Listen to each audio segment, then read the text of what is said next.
Puji Tuhan, Shalom, selamat pagi. Kita bersyukur untuk hari ini kita boleh bersama-sama beribadah. Mari setiap kita, kalian yang ada di rumah, kita siapkan hati untuk boleh memuji, membesarkan nama Tuhan.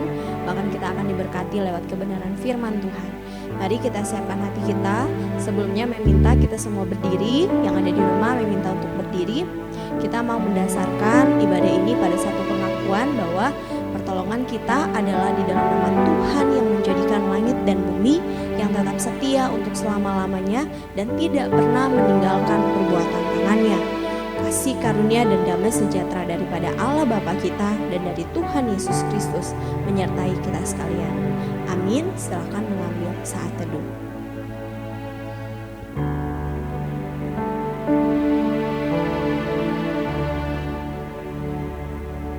Amin. Kita akan berdoa, akan dipimpin oleh Miss Cindy. Mari kita semuanya berdoa. Terima kasih Tuhan untuk penyertaan-Mu Tuhan sampai saat ini. Kalau sebentar kami mau memuji menyembah Engkau, Tuhan yang persiapkan hati kami Tuhan, semuanya hanya untuk kemuliaan nama-Mu. Terima kasih Tuhan, di dalam nama Tuhan Yesus kami berdoa mengucap syukur. Amin. Mari kita memuji Tuhan, mari kita menyembah Tuhan dengan kita pujikan, Kaulah Tuhanku, Kaulah Rajaku.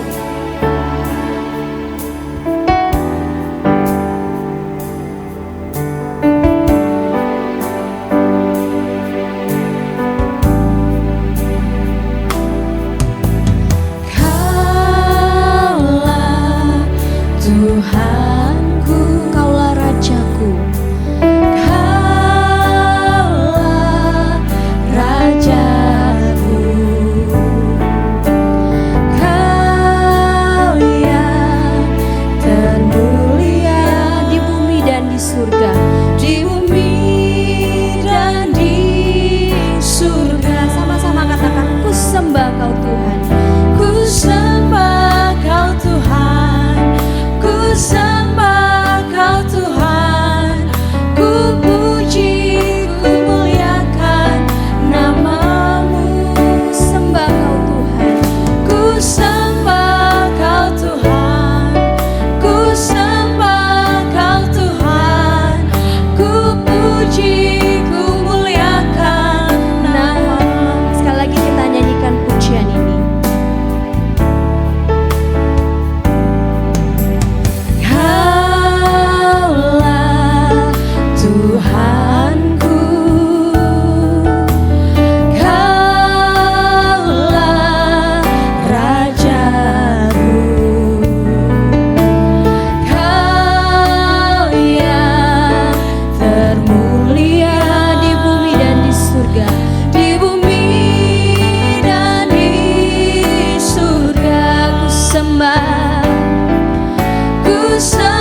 Shalom.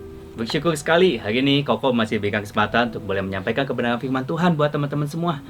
Hari ini kita bersyukur Tuhan masih izinkan satu hari untuk kita boleh menikmati lagi satu kebaikan Tuhan, walaupun mungkin di situasi yang gak ideal buat kita semua. Yuk, sebelum kita merenungkan firman Tuhan, saya ingin mengajak kita semua boleh bersama-sama berdoa terlebih dahulu. Bapa dalam surga, kami bersyukur hari ini kami boleh berkumpul, kami boleh menikmati satu kesempatan beribadah bersama, walaupun secara online. Tuhan yang tolong, Tuhan yang pimpin, Tuhan yang berkati, biarlah ibadah hari ini, firman Tuhan hari ini, sungguh boleh mengajarkan banyak hal kepada setiap kami. Tuhan yang pimpin, Tuhan yang berkati, berikan pengertian bagi setiap kami, agar kami juga boleh bukan hanya mengerti, tetapi melakukan firman yang boleh diberitakan pada hari ini. Tuhan pimpin, Tuhan berkati. Di dalam nama Tuhan Yesus kami telah berdoa. Amin. Adik-adik semua, hari ini Koko dikasih satu ayat yang menurut Koko ayat ini penting banget buat kita semua. Diambil dari Amsal pasal yang pertama sampai ayat yang ke-7. Takut akan Tuhan adalah permulaan pengetahuan, tetapi orang bodoh menghina hikmat dan didikan. Koko ulangi ya. Takut akan Tuhan adalah permulaan pengetahuan, tetapi orang bodoh menghina hikmat dan didikan. Diambil dari Amsal pasal yang pertama ayatnya yang ke-7. Apa sih yang dimaksud oleh Amsal ini? Simple. Paling pertama ya pasti Tuhan dulu. Baru kita mementingkan hal yang lain. Tetapi yang menarik di sini Amsal justru menggambarkan takut akan Tuhan. Apa sih yang dimaksud dengan takut akan Tuhan? Di dalam terjemahan bahasa Inggris, terjemahannya jauh lebih indah. Apa yang dimaksud dengan takut akan Tuhan adalah kebergantungan pada Tuhan dalam segala situasi dan penundukan diri yang rendah hati kepada ketuhanannya. Bergantung kepada Tuhan dan sikap rendah hati ketika berhadapan dengan Tuhan, dengan sifat ketuhanannya. Takut akan Tuhan adalah permulaan daripada pengetahuan. Kalau kita sebagai orang percaya, kita yakin dan percaya bahwa Tuhan kita adalah Tuhan pencipta. Tuhan yang menciptakan langit dan bumi. Maka kita percaya dan yakin bahwa segala ilmu pengetahuan bersumber kepada Tuhan. Karena selama kita hidup, selama kita belajar, semua ilmu pengetahuan, bukankah itu semua berasal daripada ciptaannya Tuhan? Artinya, kalau kita mau sungguh-sungguh belajar pengetahuan firman Tuhan, pengetahuan itu, maka kita harus juga merelate kepada siapa yang menciptakan alam semesta yang menjadi sumber daripada segala pengetahuan. Karena itu, gak salah waktu Amsal di dalam segala kebijaksanaannya mengatakan bahwa takut akan Tuhan adalah permulaan daripada pengetahuan. Dan yang kedua, Tuhan kita kan bukan cuma Tuhan yang nyiptain langit dan bumi. Tuhan kita juga Tuhan yang menciptakan kita semua. Artinya Tuhan menciptakan kita dengan maksud dan tujuan tertentu yang Dia berikan kepada setiap kita, teman-teman. Artinya Dia paling tahu yang terbaik daripada ciptaannya, yaitu kita semua, teman-teman semua dan juga Koko. Artinya pengetahuan kita yang paling maksimal cuman bisa kita dapat ketika kita tahu apa yang Tuhan mau kerjakan di dalam kehidupan kita. Teman-teman, seringkali dunia ini seringkali memakai pengetahuan sebagai satu standar kepintaran seseorang. Seringkali kita berpikir bahwa pengetahuan hanyalah apa yang kita belajar di sekolah. Dan seringkali juga dunia mengatakan bahwa ilmu pengetahuan dengan Tuhan itu bertolak belakang. Tapi hari ini kita sama-sama tadi belajar, ilmu pengetahuan dan Tuhan itu sebenarnya tidak bertolak belakang. Karena semua asal dari ilmu pengetahuan adalah dari ciptaannya Tuhan. Apalagi kalau kita punya pikiran bahwa ilmu pengetahuan hanyalah bicara apa yang kita belajar di sekolah. Kita selalu berpikir bahwa pengetahuan adalah semua tentang pelajaran, tentang ilmu-ilmu yang bisa kita dapat di internet, ataupun ilmu-ilmu pengetahuan, sains, matematik, ataupun ilmu-ilmu yang lain yang kita belajar di sekolah. Tapi kenyataannya sebenarnya ilmu pengetahuan itu begitu luas. Salah satunya adalah bicara soal, dari ayat yang pertama sampai ayat yang ke-7, bicara soal hikmat akan didikan. Karena dikatakan di sini orang yang bodoh atau kebalikan dari orang yang takut akan Tuhan adalah orang yang menghina hikmat dan didikan. Nah, teman-teman, apa yang dimaksud dengan hikmat? Teman-teman, boleh orang punya pengetahuan, tetapi celaka kalau orang itu ternyata nggak punya hikmat dan juga mengabaikan didikan. Nah, hikmat itu apa sih? Hikmat adalah sesuatu yang dipercayakan kepada kita untuk kita bisa memaksimalkan pengetahuan yang kita punya untuk kebaikan, untuk kebenaran. Hikmat adalah sesuatu yang memaksimalkan pengetahuan kita agar dimanfaatkan untuk kebaikan dan kebenaran. Nah, teman-teman, seringkali ketika dunia menilai kita cuman dari pengetahuan, cuman dari ranking, cuman dari nilai yang kita punya, itu sangatlah sempit sekali, karena Tuhan menilai kita adalah bagaimana bukan hanya kita punya pengetahuan, tetapi bagaimana kita juga mampu menggunakan pengetahuan tersebut. Kalau tidak bisa menggunakan pengetahuan yang kita punya, maka kita nggak lebih dari orang yang bodoh yang dikatakan oleh orang yang Amsal. Orang yang bodoh di sini bukannya orang yang tidak punya pengertian, bukannya orang yang IQ-nya rendah, enggak. Tetapi orang yang punya pengetahuan, tetapi dia tidak pakai dengan hikmat, dengan sebaik-baiknya. Nah, adik-adik yang dikasih dalam nama Tuhan, bersyukur hari ini kita boleh belajar di Bintang Mulia, satu sekolah yang memperlengkapi adik-adik secara pengetahuan.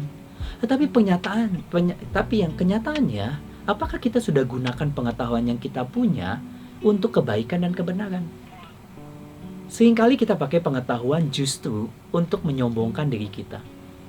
Kita mungkin menyangka bahwa semakin kita tahu, kita semakin tinggi level kita dibandingkan orang lain. Koko ingat banget, dulu waktu Koko sekolah itu selalu ada anak yang pintar, anak yang rajin. Dan kalau kita minta tolong dia untuk ngajarin kita tentang matematik, yang Koko nggak bisa juga, Koko memang nggak ahli juga di matematik, dia selalu bilangnya nggak ngerti. Tapi yang sebelnya, setiap kali ulangan dia selalu dapat nilai yang bagus. Nah, tapi setiap kali diminta jelasin dong, ini aku nggak ngerti nih, saya nggak ngerti nih, dia selalu nggak mau jelasin, bilangnya nggak ngerti.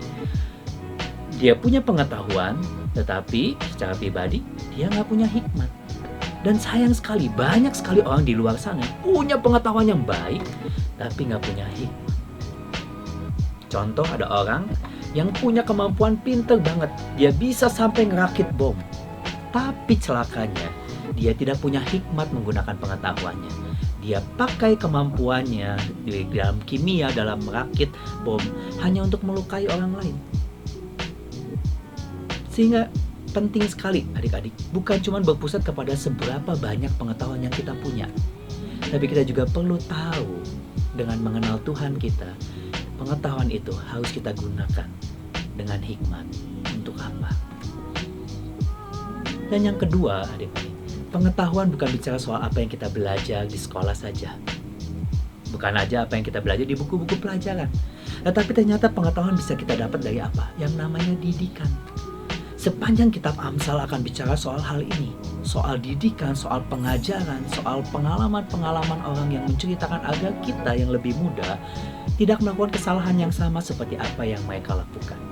Nah, adik-adik juga pasti pernah ngalamin. Koko juga dulu sering banget nih. Kalau orang tua ngingetin Koko itu seringkali kita bilang, aduh udah kolot deh orang tua kita.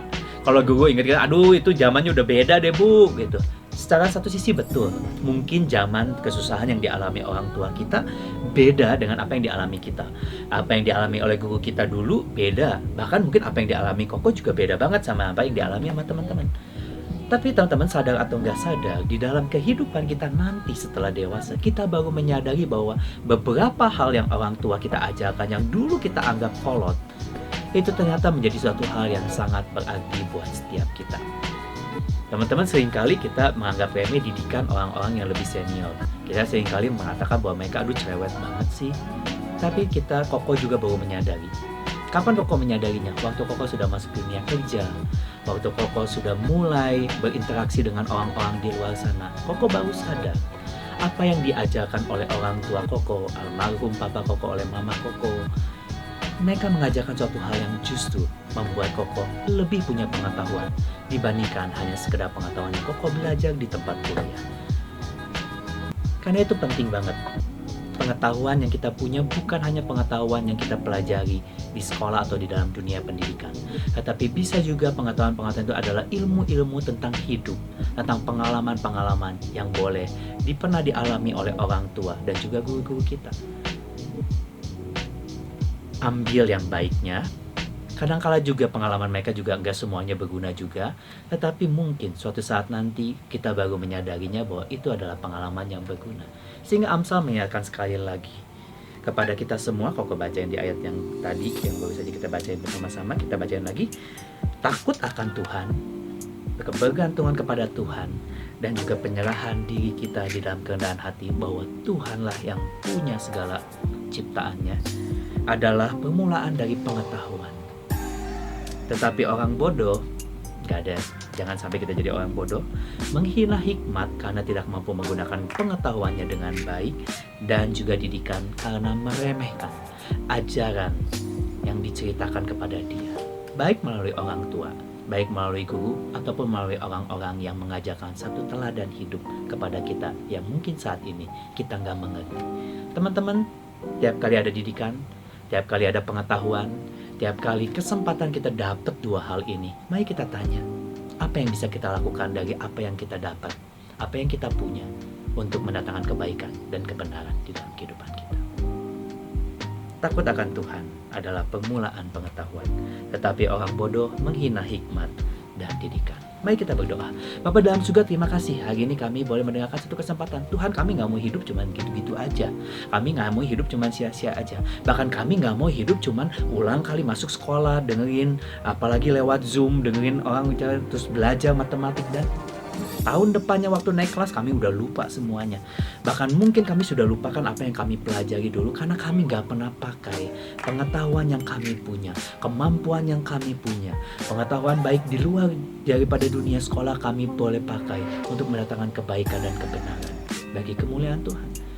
Tuhan, kami pengen setiap kali kami belajar, kami bukan hanya membuang waktu hanya untuk mengejar nilai, tetapi biarlah itu boleh menjadi sesuatu yang bisa kami manfaatkan untuk kebaikan, bukan hanya bagi kami, tapi bagi orang di sekitar kami. Bahkan mungkin, kalau Tuhan izinkan kami menjadi pribadi-pribadi yang dipakai Tuhan untuk boleh menjadi berkat bagi banyak orang.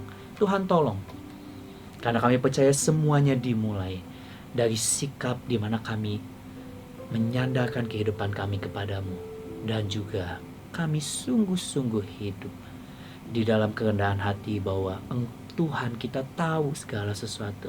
Bahkan Tuhan, kita tahu apa yang terbaik bagi setiap kami. Hari ini hamba-Mu ingin berdoa bagi setiap adik-adik di tengah segenap pergumulan yang sedang adik-adik hadapi, di tengah segenap ketidakmengertian, mungkin di tengah-tengah keluarga yang mungkin bagi adik-adik bukanlah keluarga yang ideal, di tengah situasi yang tidak ideal ini.